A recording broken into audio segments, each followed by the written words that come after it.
And today I have a very special guest and a dear friend who's a serial entrepreneur. She's 40 under 40. She's also a co-founder of one of Forbes' top 200 startups called FlexiCloud, LinkedIn Top Voice. She's also Favicon's top 3 marketing strategies in India. She's the first South Indian entrepreneur to be featured on New York Times Square. I think this list keeps going on and on, Anooja. But more importantly, you are somebody who never believes in never give up. I don't think that's there in your dictionary. Yeah. Hashtag never give up. Hashtag never to give up. You're an absolutely fantastic, magnetic personality. You run an initiative called Needs. You are a complete diversity evangelist. You believe that, hey, diversity is the thing and it should always be the thing. And you, at the core level, you're a super engaged mother and you feel that all you're doing is to enhance the value for your children and get more people to contribute to society. Anooja, please, thank you so much for being on this podcast. Pushkar and me are absolute fans of you. We follow you. You follow us on LinkedIn. But tell us, who is Anooja and what has got you here? Just to interrupt, she doesn't follow you on LinkedIn. You follow her. Sorry, let me correct myself. I follow you on LinkedIn. Okay. Pushkar is getting followed by everybody, useless and useful. But over to you. Your turn. So coming to who am I? So that's a big question which even I'm figuring out every single day because I'm exploring myself. So speaking about me, I was a naive girl whose dreams was simply to be a good professional, as they ask, when you're in your childhood, what you want to become. So my father was into bureaucracy. So my first idea was actually to become somebody kind of like him because he was always a great leader. He always knew how to handle his team. So for me, it was mostly like, yeah, I need to get a government job and then be someone like my father, or maybe crack an administrative service. And then that's how I was trained, or my system was mostly into that. And then my parents wanted me to do either like every conventional Engineering, medicine, absolutely. We Mallus are actually very famous for it. During that era, or even now, I think it is still working. Either you go for engineering or you go for medicine. Since I have in a state, people go and do the UPSC, become IAS, IPS, Oh, yeah. and then they don't do any work for the rest of their lives. No, but before that, you have to be an engineer to be an IOS. Right. So So we are one step ahead you. Great. So for me, I had little bit of problems in seeing blood and all those surgeries and stuff. So I always knew it that medicine was never an option for me. So I thought, fine, engineering. But I was not very good at maths because maths was the only subject which, for me, thinking, that logic part was bit hard to. The rest of the part, I was very studious. I know how to crack it, and the perfection mania of that typical girl thing. Everything was good, but math was a bit difficult because you need brains for that. So initially, I thought I did math or praying for that. But since I had to choose between medicine and engineering, I thought that fine, engineering say. And then when I got it, and my mother was so obsessed with me being an engineer because she thought that in this 4 years, there'll be a lot of people who would be retiring and there'll be a lot of opportunity in the government sector because my father is into, again, the governmental bureaucracy. She was kind of like, yeah, my daughter is going to become an engineer. And so job security was and the fact is that, trust me, Pushkar, I didn't even know why exactly I'm taking this course. Because when it came to my kids, my girl at 8th standard, she decided she was going for law. My son decided in 12th, yeah, I'm going to take finance. I'll not be but I don't. So I'm actually in awe of the Gen Zs and the millennials that how can they decide what they want to become. So coming back to that question of who am I was a girl who didn't have any idea of what exactly I want to become. It was mostly like somebody used to tell me this is what you have to become. So I'm like, okay, fine, I'll become that. And I was very good at studies. Even my 12th, everything, like very studious. And basically, I always... The common thing between you and Pushkar is you follow each other. The common thing between you and me is that we both went to Cochin University. Yeah, we both went to Cochin. Pushkar, assist. So I did my MTech in Casette. So my BTech was in Maharatnesh's College of Engineering, where I took the engineering. And then while the course was getting kind of to come, while it was coming to an end, I just went to vacation to my uncle's place, my father's brother's place, just for a visit. And there I got a job because he was a civil engineer. And people out there were kind of like somewhere smitten by me. They said that, fine, you can work over here. And then again, we belong to a conservative, though modern, but still conservative system where they want to get me married very fast. So, and that is how I got married. So before even, I'm coming to that point, before even me understanding what exactly I want from the world, or what exactly I'm going to do with my career, or what exactly I want specifically, what Anooja wants, I never got an opportunity or a chance to even, because I was actually thinking of what others wants from me, and I was kind of like fine-tuned to that. So got married, started working in a corporate as a civil engineer, got good jobs because I got job at a very young age, which was easy for me to get career. And it was going good. But you are always a people person, right? I was a people's. You are always a people person. Looking at your interviews and all that, you're like extremely. I don't know. I don't know. I believe that, it's all about people actually, because however you bring technology, however you talk about professionalism. You say, sometimes I've heard people saying, be professional. So what is professional? Don't bring in emotions. See, the thing is that whom you're doing professional is also a person. So unless that person understand you, how can you connect with each other? How do you work on a synergy? Unless you work on a synergy, what productivity can come in? So I am always a people's person. So that is the reason why I had a very good career at every phase, because I could connect to my seniors, I could connect to my team, my juniors. Somewhere I could understand them, and I was able to convince people because I took that effort or patience enough to understand the other person. This actually helped me at a later point of time, which I never knew was my key forte or strong skill sets. Entrepreneurship is not actually created by a product or by something innovative. It is also about a journey of an individual, an entrepreneur, where the experience you understand while you thrive and survive that life. You evolve professionally and personally. And the moment your brain starts ticking, no, because that is the moment you understand that what you're capable of. Trust me, I told you, my beginning of my sentence was, I was a Nile girl. I didn't know anything. Trust me, I didn't know even to cross a road. Because everything was in my tips of my fingers, where I had Dubai, you had green lights and red lights. Here, you didn't have that. That's true, right? So the thing is that I was always, I was raised like a kid where I didn't had any kind of difficulty. Even I never knew what financial struggle was. So how did you fund your first startup when you did not startup, your first idea? Did you raise any money? It was your savings. It didn't even run 6 months, Pushkar. Before that, money went in, and by the time So it was your savings. It was my savings, because I got from corporate. I just put it in all my money. So basically, kangal ho gaye. And it is not about being kangal. The insult you get from every person who looks upon you, like one point of time, ye hamari ghar ki roshni thi. She was a light. She was a studious student, bruv. She's a rank holder. She did everything. At the end of the day, what are you doing? No, I kind of, Pushkar, to be very honest, I kind of relate to a story a lot, because we come from that background where society expects you to do something. When I dropped off a good consulting, not job, assignment, I think people in my house didn't believe in me. I think just my mom believed in me because she could juggle a lot of things. I think my dad thought, okay, this guy's going to go out, do some stuff. And he was a bureaucrat. He's a bureaucrat. He was a bureaucrat, just like yours.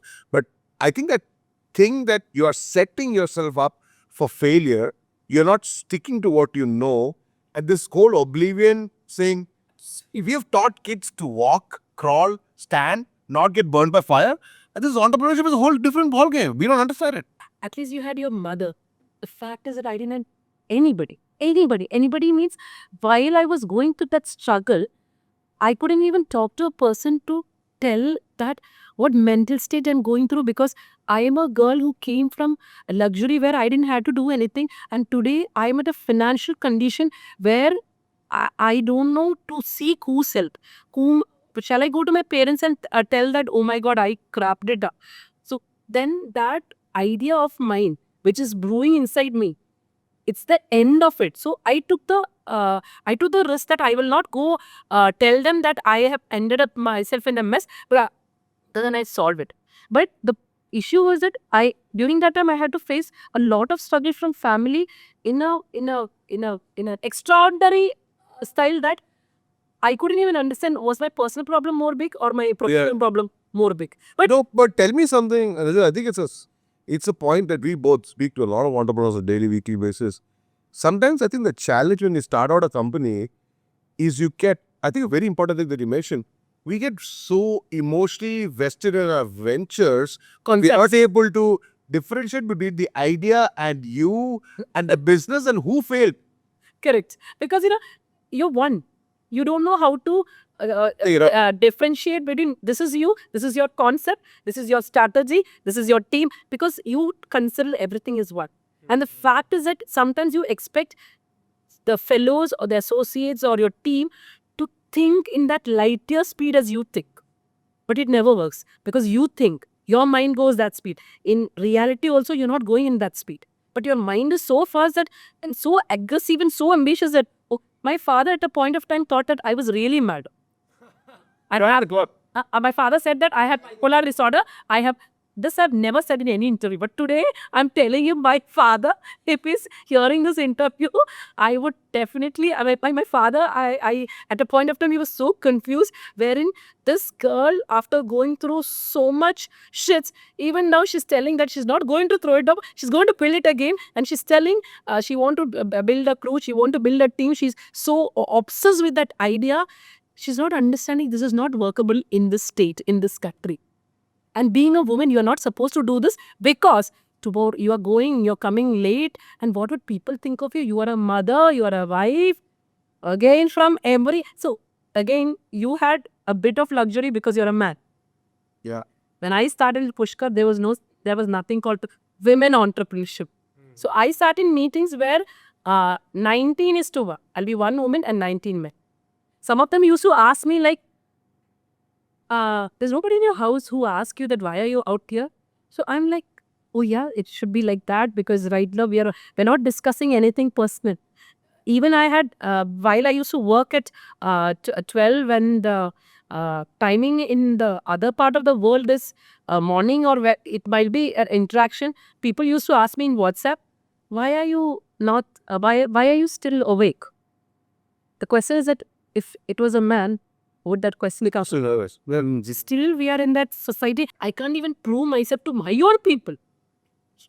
Dunya ko chod do, like Nofal, my own, and it took me years. But when the game started, when I changed the table, so now you can't even wonder because I had that patience to survive in this ecosystem for 13 years.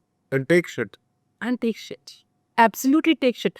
And 2017, I failed because I had to pay this guy when my co-associate who were working there, his client the money. I gave every money that was in my account of 25 lakhs. I sold the company. I literally sold that infrastructure and I didn't know what will I do next. Again, another ray of people started coming. They threatened me that if I don't pick, my inner feeling was that what if they go there? So I said, I'll pay. You know what I did? I took But you didn't have any money, nothing. nothing, 0 money. Okay, what I did was that I took a loan from a Marwadi. So they asked for collateral. And another key, if I put the collateral, everything is connected. My people will come to know that I've actually mortgaged something. So I didn't have anything mortgaged. I said that I'll pay you. उसको बोलते हैं भर्ती परिशोधन के लिए. This is like daily interest, Daily interest. weekly interest, monthly interest. 1 rupee, 1,000 interest. 1 rupee, 1,000 interest. So from 25 lakhs Pushkar, it went to 1 CR. Crazy. Crazy. But I didn't know the Agra because you don't know finance.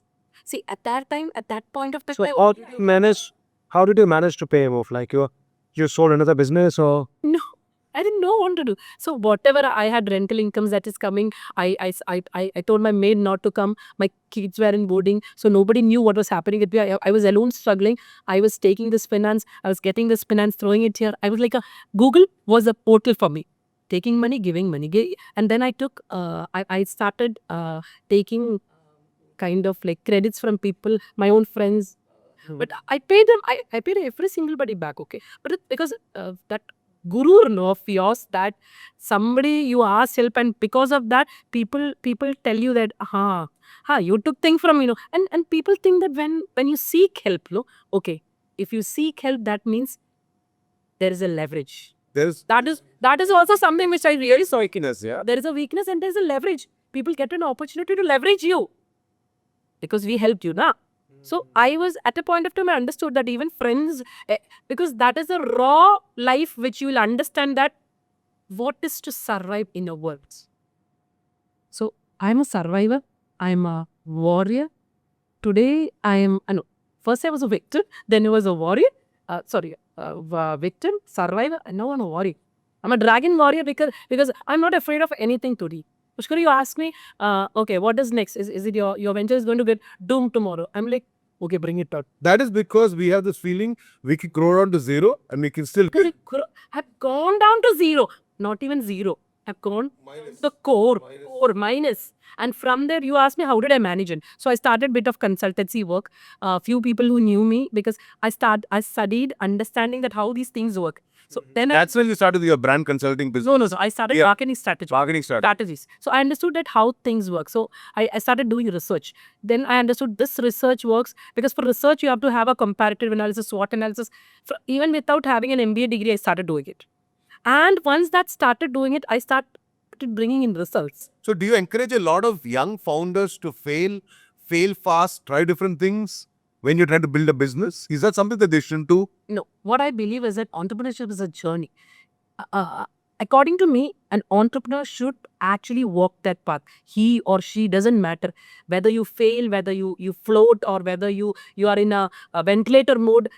These are all what you choose, how you want to become, and what are you learning out of it. Because the insights what you learn during this entrepreneurship is something where it is like a life and death game. Because that is a moment you understand what is who you are actually. Because So failing twice, what are 2-3 insights you got from failing twice? Most powerful insights. the first powerful insight which I got from my first failure is that never clinch and get obsessed to an idea which is only an idea. Brilliant. Because That can't execute. that is the because you only believe in that. This is your PhD knowledge or whatever you are accumulated from wherever you are, where people can't resonate or relate to what you are doing. If you can't communicate it to people, if you can't find your audience, if you don't have strategy, if you don't have implementation channel, however brilliant you are, even you have the brain of Elon Musk, it doesn't work. That is the first insight I got. Second insight I got was that entrepreneurship is a full-time job. Yeah. It is not something where you sit in some part of the country and you tell your team that, yeah, ye ho gaya, wo ho gaya, mera 10 din ka not a- I'm taking a sabbatical. It's not a side hustle with a remote team. You are a mother, you are a family woman, you are a sister, you are a daughter, you have friends, it doesn't matter. So people say that, how do you multitask? Why do you multitask? Multitasking is not a good. Even I have problems because I have ADHD. Yeah, we have ADHD. We have spectrum. I have a problem where I forget things these days. But I'm okay with that. It's okay because my brain is consuming too much of there's no space. But you're talking about multitasking. So how is it something you have to do as a founder, women founder, or any founder? Of course I have to do. First thing, it is because I'm a woman founder, I have to do it. More. Because again, I got into, like, say, I have multiple business. Wait, you have to come to that point. So you were talking about your first co-founder. Co-founder. How many businesses do you do and how many co-founders do you have? It's a very, very simple question. She'll have to think. My manager sitting here laughing like anything. But Vinod and FlexiCloud happened because you knew you need to have somebody who knows tech, who needs to be a mentor. No, Vinod didn't happen like that. It was like a random coincidence. I started using LinkedIn. At that time, I had some 200 connections. In 2000, 2019, I suppose. So 2019, I was just looking for, because I was clueless of what I want to do next. So during that time, I wanted somebody to advise me what is the next thing I'm supposed to do. So at that point in time, you were doing your consultancy business was going on. Marketing, Marketing that- consultancy you were doing. That too, specifically, I was into the real estate area, because that is one thing I used So you were working with a lot of Middle East clients because of your old connections? No. Why? Or Working all over? only with the Indian clients, because by the time I lost all the connection, I didn't have the guts to connect to that corporate world again, because I myself didn't had that confidence, because Kerala society took me to the, crushed me to the core, where I'm like, oh my God, I'm loose. But even having that feeling also, somewhere the ray of hope in me, the whisper in me was like, no, you're not made for that. You have that metal to cross everything. Are you a natural optimist? I am. I'm a very earthly species, where I believe that everything comes from the cosmos. I'm a very cosmic person, I would say. I believe in people. I believe in natural process. I believe that you should not intervene in certain things, where if the things are going in that natural flow, it should go. Even if we try to interpret it, will come back to us in this. If it is continuously coming, it means that it should go in that path. So I believe that like I said, my point is that I'm a very natural person, and I'm an optimist, because I don't give up on me. The first thing is that I don't give up on me, and I don't give up on the people whom I believe in. I believe that I had also taken energy from the people around me, who I believe that these are very positive people for me. I take energy from it. It's not only my energy, because people think that, oh my God, it's just because you're an ADHD. No, it's not that. I think the people around me makes me feel so positive. I draw energy from them. So I think because of that, I'm a natural optimist. How do you convince your clients to believe in you? What is your tone of voice? Oh my God, you asked the I integral question, the DNA of the entire thing he asked me in one single thing. I'm actually kind of getting How does that fascinated by him, how because does that he asked me cosmic the right energy? questions. How is that, dude? How can you ask me such right question? Because sometimes, right question gives you that opportunity to answer certain things which you really want to convey to the world. So the question of how do I convince my clients? I don't put any kind of effort in convincing my clients. I just understand what exactly they want. I ask them right questions. From there, the answers they give me, I tell them, this is the reality. This is what your present scenario is. This is what can be done. This is the tenor in which this can be done. The logical part is that this thing, when this goes like this, these are the outcomes. If we can rectify in this particular time these many activities or strategy, we, instead of going to this zone, we can get to this zone. And I'm a consultant and I'm an expert who can do this. If you believe me, you can do this. I don't need to go to that sentence. Before that, my client tells me, please do it for me. Trust me, I'm obliged to all my clients, because in most of the times, She's part of my club. We don't have to sell. We don't have to market. I build brands. Brand in itself sells. Today I'm a brand in itself, it sells. And people say, no, customer is the king and customer is the queen. To me, I believe in one thing. I am the queen, where the customer is the kind of interacting with me. I'm so comfortable with my clients, because they give me the freedom You're very to honest. take care of my. I'm very You're honest. very honest. I'm very I've honest. said. If I can't help them and tell them, listen, I can't do this. This is because even if I do this also, you will not get this thing done. So better let us rectify this first with other experts getting into thing. And what I cannot do, I tell them I cannot do this, but I have a array of experts who can do this for. So that is the reason why I have multiple business who had. I am a co-founder or a CXO, because these, in every system of mine, I do only one thing. I strategize, I position it. The founder who is actually doing the thing, he does it. In Ourea, I am the founder. So I basically strategize. I build brands. We do a research. We do a brand research. We understand how this brand can be connected to its target audience, where we don't focus. In a market segment or a simple target audience. We actually crack the ICP, ideal customer profile. So who's the ideal customer profile? So for that, we have a lot of questionnaire which we interact with the client to understand, okay, even at a point of time, client doesn't understand who the ICP is.